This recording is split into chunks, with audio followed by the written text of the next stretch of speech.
In this video, we will do a step-by-step demonstration on how to do the C11 mod to the MXR Blue Box.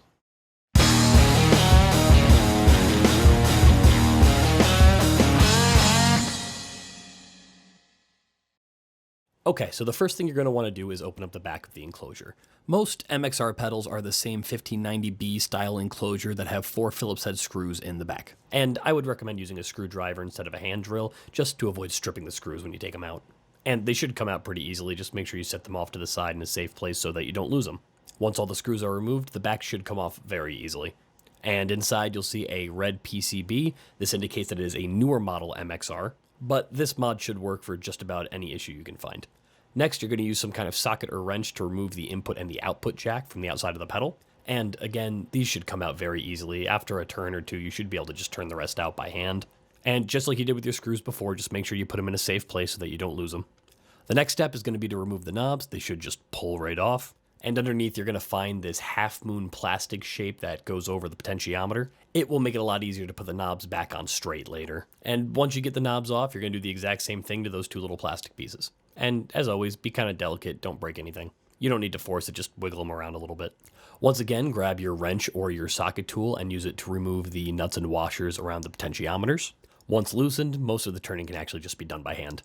Now, the last piece that is connecting the PCB to the enclosure is actually the foot switch. You're going to go ahead and do the same thing, remove the nuts and the washers. Be mindful that there are going to be washers on the other side of the enclosure as well. This would be a good time to take all of the hardware that you have removed, put it on the back of the pedal, and just kind of set it off to the side for now. And with nothing left holding the PCB to the enclosure, it should come out fairly easily. Just push it gently with your thumbs and catch it out the back. The internal hardware will either be stuck to the inside of the enclosure or it will be around the potentiometers and foot switch. Just go ahead and pick that off and put it in your safe place.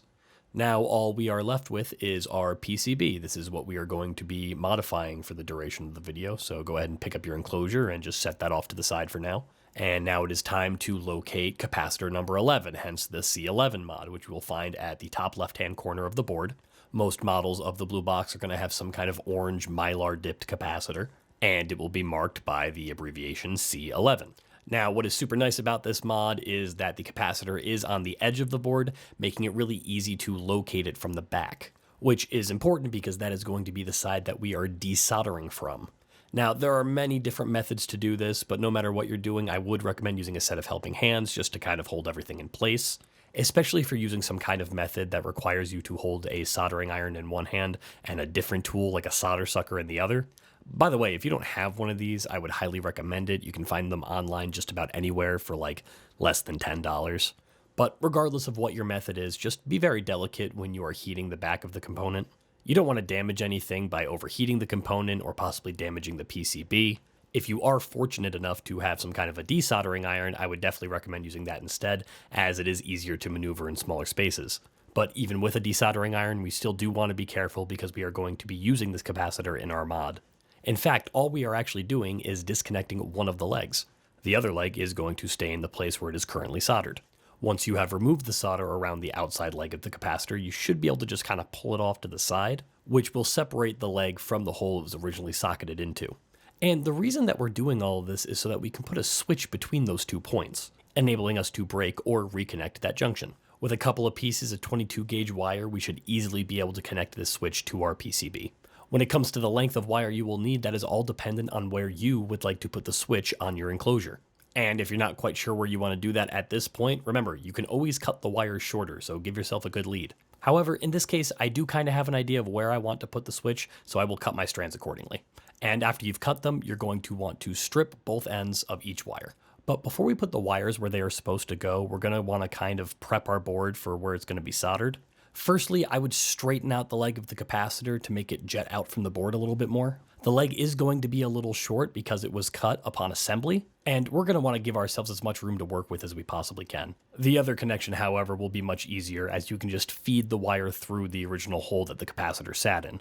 Once you've done so, you can go ahead and solder it to the back of the PCB, being very careful not to connect any unnecessary parts. Snip off the access tail, give it a little tug, and make sure you have a strong connection. Alright, time to move on to the more difficult connection that we were talking about earlier.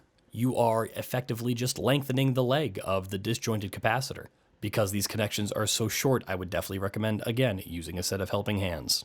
Also, tinning your joints before you make the connection will help form a stronger bond. Whatever you do, just try not to bump into the capacitor with your soldering iron and burn it. Take your time, this is a difficult connection to make. Just give it a little tug and make sure it's secure, and you should be all set. Now, no matter how clean your connection is, it is always a good idea to use a little bit of heat shrink to keep it from shorting. Some of that leg is almost guaranteed to be sticking out somewhere, and we don't want that bumping into any of our other components. Just slide it over the disconnected section of the wire and heat it with your soldering iron. Obviously, be mindful of the capacitor. Once it's on there, it is time to connect our switch. What's great about this mod is it does not matter which wire connects to which lug. It's simply a matter of whether or not the lugs are connected to each other. So go ahead and twist the ends of the wire, run them through the lugs, bend them over, apply some solder, and get them to connect to the switch. Obviously, don't glob so much solder on there that the two lugs are connected to each other. Otherwise, it'll be constantly stuck in the on position. Now, with everything connected, we can kind of begin to figure out where we want to put this on the enclosure. Like I said, I kind of have an idea of where I want to put it, but it does require me to insulate the switch with a little bit of electrical tape, as the place where I want to put it is very close to some other crucial components inside the pedal. If you're worried about shorting those other components, you can always put the switch somewhere easier, like on the side of the box or wherever you're comfortable with. Where I'm putting the switch will require me to drill right here. There are a lot of graphics and holes that make it really easy to kind of center the point of where I need to drill, or you can just make it easy on yourself and mark it with something. Now, with aluminum enclosures, drilling is a patience game. It is kind of a soft metal that is very easy to drill through, but you don't want to burn through all your drill bits doing so. Just be patient, make sure everything is centered, and brush off the shavings when you need to see what you're doing. And there you have it. Now, let's make sure that the switch fits into the newly drilled hole. In this case, it's probably better to have a little bit of wiggle room as opposed to having it be super taut. It'll be held in place by all the nuts and the washers, but we do want to kind of be able to maneuver it a little bit once we put the PCB back into the enclosure.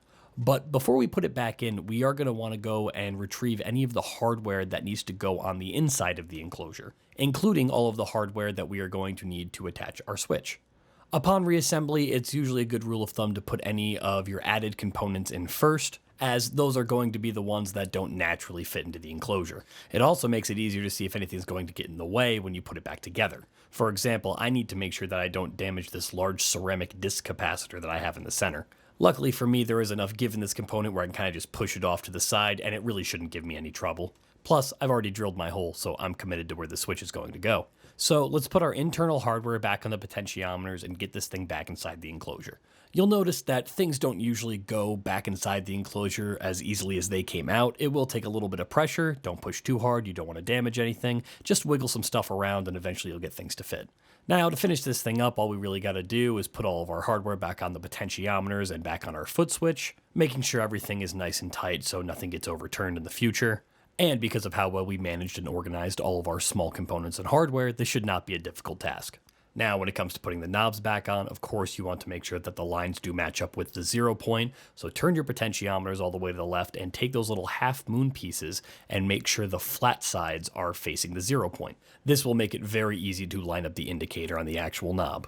Make sure everything turns correctly, give it a quick once over, make sure everything is taut, and it's time to put the back of the enclosure back on. Again, it's just 4 Phillips head screws, super easy. Just make sure you're using a screwdriver. Don't use a power drill because you don't want to strip anything. But that's really all there is to it when it comes to reassembling your pedal. I personally like to add a little black toggle cap onto my switch. I don't know, I think it makes it maybe look a little more professional or something. Obviously, that is not necessary if you don't have such a toggle cap. The only thing that really matters is if it turns on and off. Flicking that switch from left to right should activate or deactivate our mod. And as always, thanks so much for watching. Give us a like and a subscribe, and we're going to give this thing a go, see what it sounds like.